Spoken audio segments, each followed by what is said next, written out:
नमस्कार, स्वागत है आपका। आज हम बच्चों के पोषण पे बात करेंगे।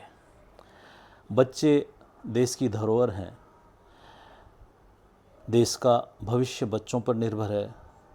आगे जाके यही बच्चे देश के भाग्य विधाता बनेंगे और देश को विकास की राह पे आगे ले जाएंगे। अभी हाल ही में यूनिसेफ की एक रिपोर्ट पढ़ने का अवसर मिला और स्थिति चिंतनीय थी। जहाँ हमारे यहाँ बाल गोपाल का पालन पोषण का जो गीत और कथाएं और बहुत सारे इस तरह के वाक़यात आते हैं, 36 त्यारी 32 भोजन 56 भोग, वहीं पे यूनिसेफ के हिसाब से बच्चे केवल 2 ही तरह का भोजन कर रहे हैं, जबकि यूनिसेफ भी कहता है कि बच्चों को वैरायटी ऑफ फूड्स की ज़रूरत है। और ये अमीरी और गरीबी से अलग बात हो रही है।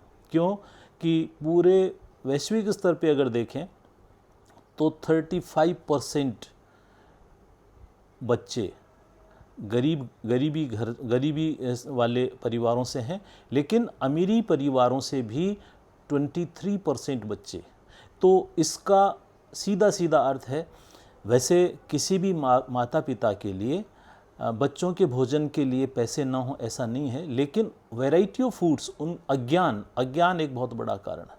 अगर हम जिम्मेदारी की बात करें तो जिम्मेदारी, चूँकि बच्चा अबोध होता है, ये सारा सर्वे 20 देशों के ऊपर हुआ और 1 से 5 वर्ष के बच्चों के ऊपर हुआ। 1 से 5 वर्ष का बच्चा बहुत अलग स्थिति में होता है। सबसे पहली बात है वो अबोध होता है, उसको खुद को अपना कुछ जानकारी होती नहीं, तो वो केवल माता पिता की बुद्धि के ऊपर, माता पिता के व्यवहार के ऊपर, माता पिता की देखरेख के ऊपर निर्भर करता है। दूसरा, वही काल होता है कि वो अपना फूड टाइप ऑफ फूड्स को भी चेंज कर रहा होता है। आयुर्वेद कहता है क्षीरप और क्षीरन्नाद और फिर अन्नाद अवस्था।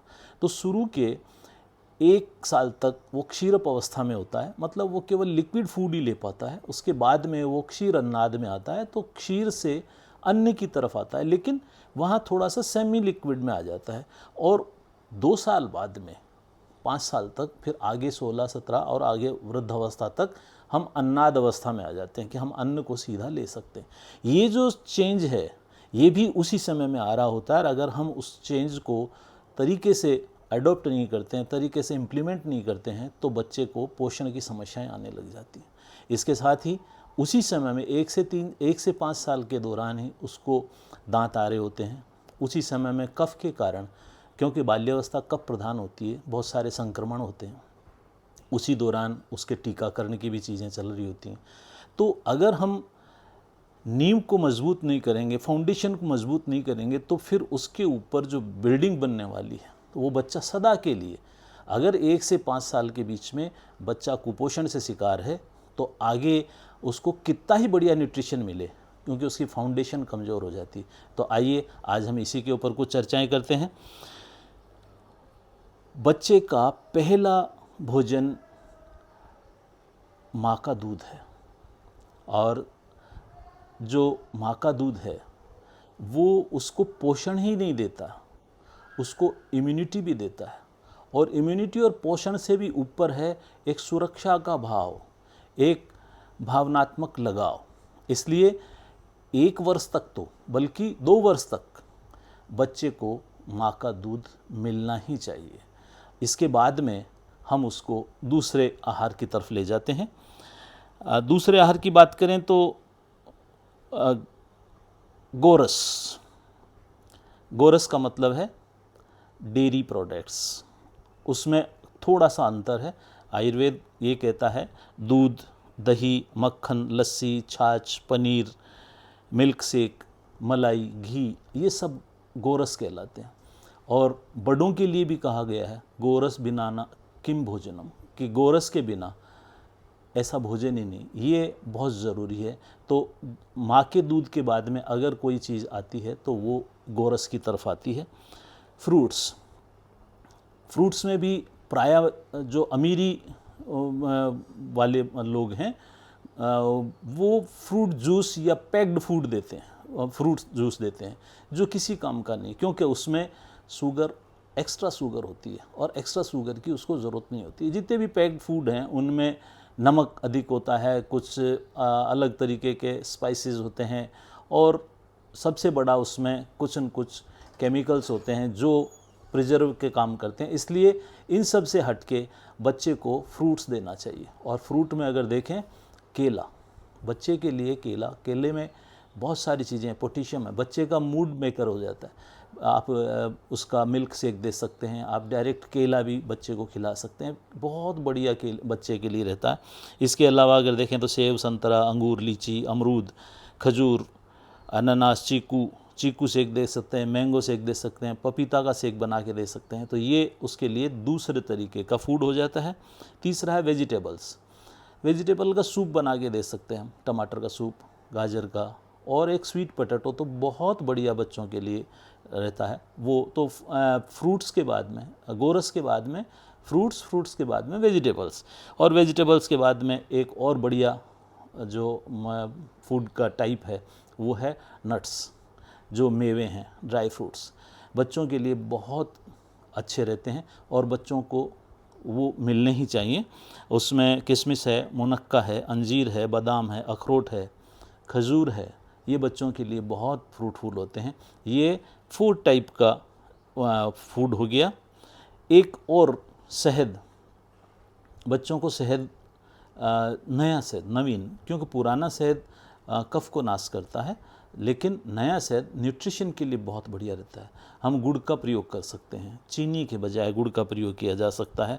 इसी तरह से तिल, ओट्स, ये भी बच्चों के लिए बहुत कारगर फूड के रूप में हम काम में ले सकते हैं। और मसालों की जहाँ तक बात करें तो बच्चों को तेज़ मसाला नहीं चाहिए, नमक उनको कम होना चाहिए, एक्स्ट्रा शुगर उनको कम होनी चाहिए, काली मिर्च, दालचीनी वगैरह इस तरह की चीज़ें हम डाल सकते हैं, जायफल वगैरह उनके टेस्ट के लिए। तो इस तरीके से आप देखेंगे एक जो चेंज रह गई वो है, जैसे अभी वेजिटेबल्स की बात करें तो सेंजना बच्चों के लिए बहुत न्यूट्रिटिव सिद्ध हुआ है, बहुत सारे रिसर्च आर्टिकल्स हुए हैं।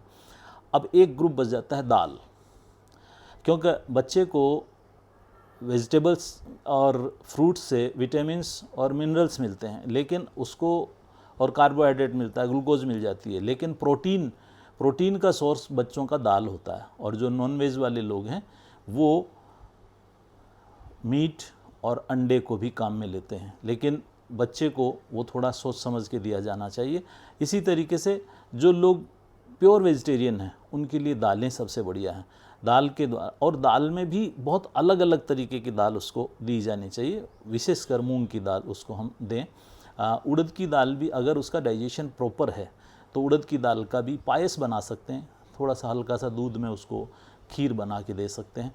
तो एक बच्चों के न्यूट्रिशन डाइट के लिए ये ज़रूरी है कि बच्चा लिक्विड से सेमी लिक्विड और सेमी लिक्विड से ठोस की तरफ आ रहा होता है, तो उसको धीरे धीरे हम आगे लाएंगे। ऐसा नहीं जैसे बुज़ुर्ग या बड़े लोगों के लिए तो हम खाना बना के रख देते हैं, बच्चों के साथ वो चीज़ नहीं होती है। बच्चे लिक्विड से सेमी लिक्विड, जिसको हम मंड, पेया, विलेपी, यवागू, दलिया, खिचड़ी, और उसके बाद में हलवा वगैरह इस तरह की, तो धीरे धीरे फिर उसके बाद में कुछ भात वगैरह, ओदन जिनको कहते हैं, और उसके बाद में हम रोटी की तरफ जाते हैं। और रोटी भी जैसे शुरू में जो दी जाती है उसको मैश करके दाल में या करके बच्चे को खिलानी पड़ती है। तो ये सब चीज़ें तो बच्चों को यूनिसेफ की तरफ से तो 5 तरह की बताती हैं, लेकिन मैं कहता हूँ कि जहाँ हम 36 त्यारी 32 भोजन और 56 भोग के पक्षधर हैं, तो हमें बच्चे को different types of food particles जो हैं उनके ऊपर हमको बच्चों को लाना पड़ेगा, नहीं तो बच्चे कुपोषण के शिकार होंगे और बच्चों का आगे का भविष्य थोड़ा सा गड़बड़ाएगा। आहार की कल्पनाओं की जो बात करें तो वो मैंने आपको बता दिया, बहुत बहुत तरीके की उनकी आहार की कल्पनाएं हम कंटिन्यू करें।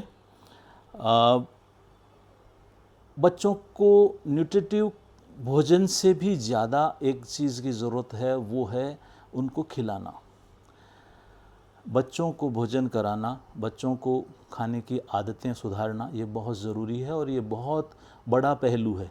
ये भोजन के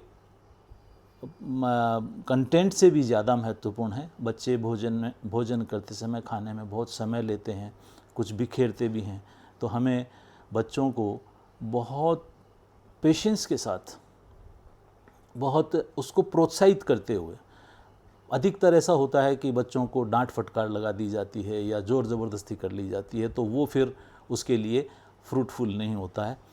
बहुत अच्छा उदाहरण दिया जाता है कि कौन कहता है भगवान खाते नहीं, तो कहा जाता है माँ यशोदा की तरह तुम खिलाते नहीं। बच्चों को बहुत प्यार से प्रोत्साहित करते हुए स्नेह के साथ में अगर भोजन कराया जाए और टाइप ऑफ फूड्स उसके साथ लगा जाए तो बच्चे बहुत तंदुरुस्त रहेंगे, बहुत स्वस्थ रहेंगे और ये जो कुपोषण का कलंक है इससे हम बाहर आएंगे। जय आयुर्वेद, जय धन्वंतरि।